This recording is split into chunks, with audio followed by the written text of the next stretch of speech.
Hello, welcome to this video where I talk about um maps in depth. So today we are in test chamber 0001, so test chamber A00. I decompiled the map and today we'll have a closer look of what's in it. So since the first episode there is lots of stuff to explain.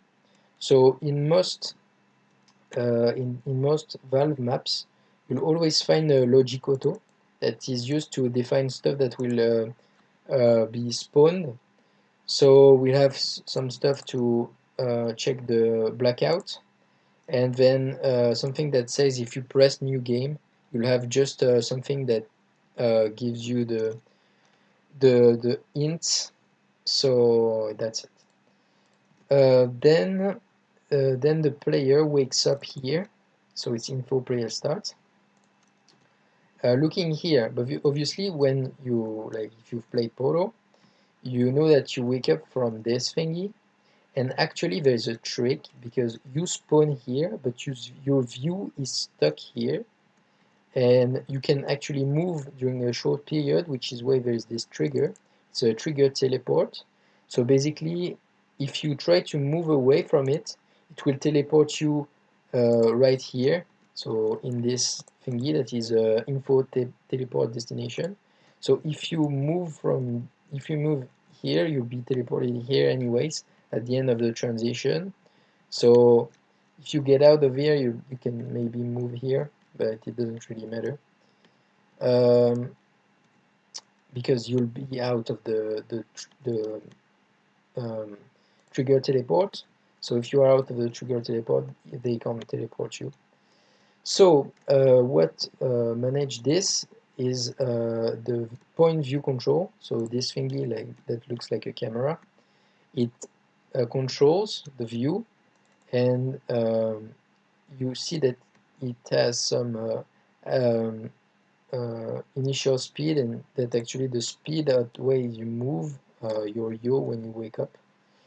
Okay, so we have this. So there are a few elements like the spark. We have some logic relay related with the bed. Yeah, so here we have E3 start. I believe it's for the E3 demo. Um, I don't have not much knowledge about what happened to E3. That would be maybe interesting to check that out. We have obviously the cube map. So cube maps are used to render the shaders and um, the shadows of the objects. So you need to put them pretty much everywhere. So yeah, that's it. Then there is a choreoscene. Choreoscene allows GLaDOS to talk. It concerns like how to make like scenes and things like that. So it's another part of the modding. So this is just mapping, but there is a choreoscene. There is also soundscape. So soundscape are a set of scripts that plays sounds to give an ambience. So here we are on a tight space, Poro, so it gives that ambience of a tight space. We have environment shake when the Poro opens, so that gives the impression of the thing shaking. We have this counter, so actually what happens is that this thing doesn't do anything, it's just a foam brush, but it has a environment toggle texture. So this thingy allows this texture to be changed, but this needs to have some kind of logic relays, and actually we have the logic timer. So it will increment the texture indexed to give the impression of a counter. And obviously it's set like a regular timer with math counters. So we have the milliseconds, centiseconds, seconds, and minutes. Yeah, minutes. And we have the same here. Okay, so this panel is a prop dynamic. It has some interesting thingy here. Same as here, you have a material modify like this one, but this activates when you look at it, which is why there is this trigger here. There is a trigger look, so when you look at it, it activates this panel here. Okay, so that's it so far. Let's move on. So there is the prop portal to open the portal that is here. So it's a prop portal. It's set to be red, not orange. It starts inactive, obviously, and it's a portal, not portal 2. It's just portal 1 or 2. And the portal pair ID that it belongs to, actually in portal, you can have infinite amount of portal, but they need to be paired. So one portal goes to the other portal, and they have an ID, but unfortunately, due to technical issues, I think they only use the portal ID 0, except in test chamber 10, when there is another portal that opens and that uses the ID 2. Okay, so that's it. Here, what is it? It's a path corner for the light. I don't know what does it do. Like, it doesn't do anything. Like, it's just a name, and who knows? It doesn't have any inputs or outputs or nothing. Like, it's just a name, and it's linked to nothing. So who knows? So it's called clock light. So we can think it would be linked with the light, but it's not a clock, and it's not logically linked with anything. So let's move on, few cube maps. So we have a camera. So the camera has some interesting thingy. So you can think that if you put a camera like this, when you portal below them, it will fall down.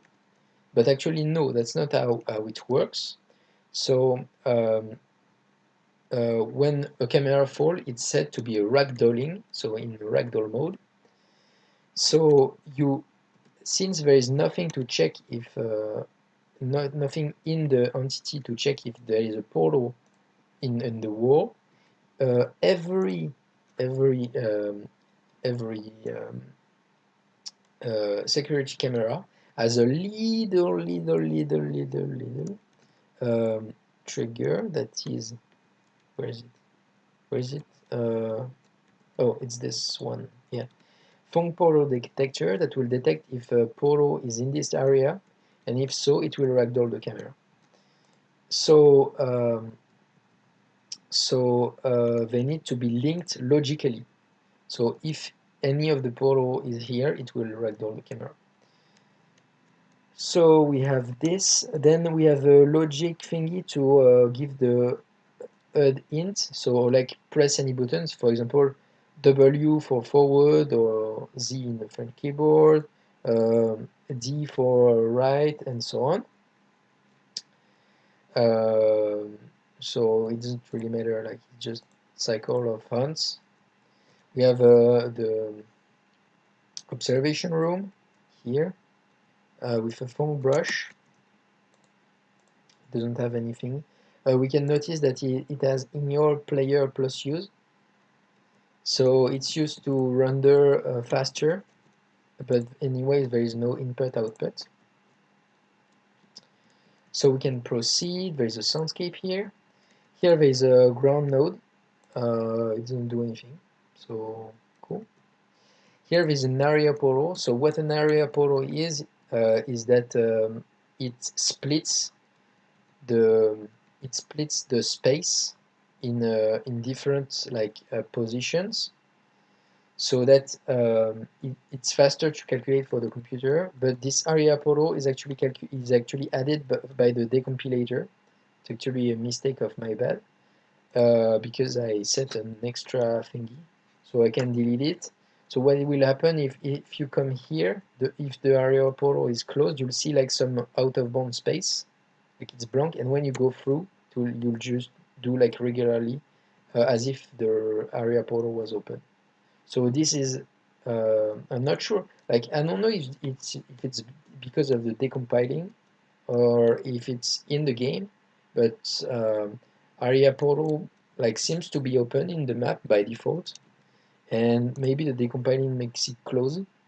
But the name of the link portal is really weird. I don't know why it says it's the right door, but it's like it's everywhere, but it's said to be the right door.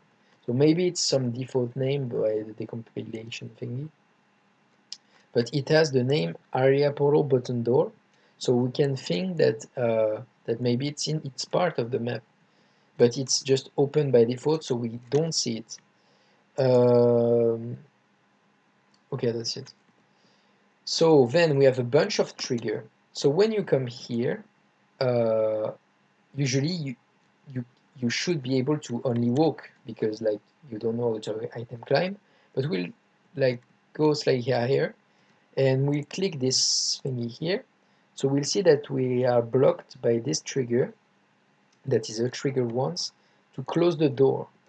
So technically if you item climb here, you can avoid the door from closing, which is cool but slightly useless.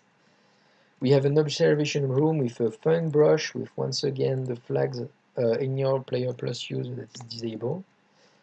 So okay, then we have this trigger once that will give the hunt that you can pick up items. So when the cube will drop, you can pick it up with the E usually. And then the trigger here for displaying that you can pick up the box and you have some timer for it. For the drop, you have this trigger here that will check if there is any entity but with the filter boxes, and actually filter boxes that is here. Yeah, no, filter radio, filter boxes, where is it? Where is filter boxes? It's somewhere. It just checks if the name is box. So filter box will say that. So it means that it will check all physics objects that fits the player filter box filter. So it will check when a box end touch. So when the box falls, it will just drop another one, and when it's triggered, it will just wake up the activator. I don't know exactly what it does, but that's it. The spawn is actually made by the relay start map, so it's just a relay, and the trigger when the box falls off of the dropper, the creation makes another thing dropping. For this thing to open, for this thing here, there are a few inputs. It's the drop new box trigger when it exits, and the logic drop box, that is a logic relay. That is where is it? It's this one. So it triggers like dropping thing, and it's done when the player when the cutscene is finished, when the box is in out of world, when you touch the trigger, door close. So this one here. So which is why it's important to touch this as fast as possible, so it will drop the cube faster. So technically the fastest way, depending on when you are, could be here or here, but not here. So that said, that's it. This toggle texture is for this sign here. No, this sign and this signs, this little activator things. So most people think they know how the button works, but they complain about why the button doesn't work. Like, oh, I don't understand. I placed the cube on the button, it didn't work. Lol, XD. So usually when they see a picture of hammer, they see, oh look, it's a trigger here. It means like whenever push like this thingy, the button will activate. Ha ha ha. No, it's a trigger multiple that is called button trigger player. Player, and when you go to flags, it's clients, and clients means the player. So when the player is in that area, it will actually activate the button. But for a box, it's more complicated because it's not this trigger, it's actually this trigger, this thingy, this small stuff. Every time you touch it, every time the box touches it, sorry, the input flag is physics object, and it has the filter box. It checks if it's a box, and then it activates the button. And here below we have the door. It's actually not a door, but a button. Okay, so we have the door. Just some cleanser thingy. When you like put the when you go through the fizzler, there is something that happened. Here there's a trigger once when you exit this thingy, so it's for the elevator to open. Okay, so then we have here prop dynamic, that is the wall thingy, and then we have much deeper stuff that is an invisible wall. This is a funk brush. It's called block crazy player. So obviously speedrunners are crazy players. So it blocks from escaping. So that's it. Then how the elevator works. There's obviously a environment check and some sounds and a trigger. So this trigger will set some stuff, but especially the body to start forward. So this means that the body that is here will start to go on the path that is here. So it starts from the path here and it goes up. But what am I saying? Yes, so it goes upward. It goes upward, and we have another path track, and it keeps going upward until it goes there. So we have a relay that says that the elevator must stop, and that the elevator door model must open so that you can exit. So we have a trigger once that enables the relay here. Then we have few relays that are related, yeah, to animating. Yes, okay. So we have this that will make the autosave. Oh, I haven't talked about the autosave. So autosave is just a relay. Yeah, logic autosave, so it will just make autosaves. Okay, so this allows to make the autosave. There's a counter here where, oh yeah, count photo chambers. Is it useful? Oh yeah, it's obviously for counting whether this one opened or this one opens or this one opens. We have our logic auto once again. Oh, it's on load game. Yeah, okay, so if you save load, this thingy will say that the radio sound must play again, which is not true if there is not this entity. So once again, we have the same thing with the button. You can notice that the player brush also have this flag in your player plus use, even though there is not any output plus use. We have some soundscapes. Oh yeah, obviously I forgot to say that this trigger triggers the opening of this portal and the portal related. We have the observation room, nothing special. And then we have the logic relay to the door, and then we are here. Oh, it's interesting, there is a particle system. Yeah, okay, there is a particle system. So it's a cleanser, it like deletes portal and physics objects. So once again, we have our system of transition, but then we have this thingy that appears, and this thingy here.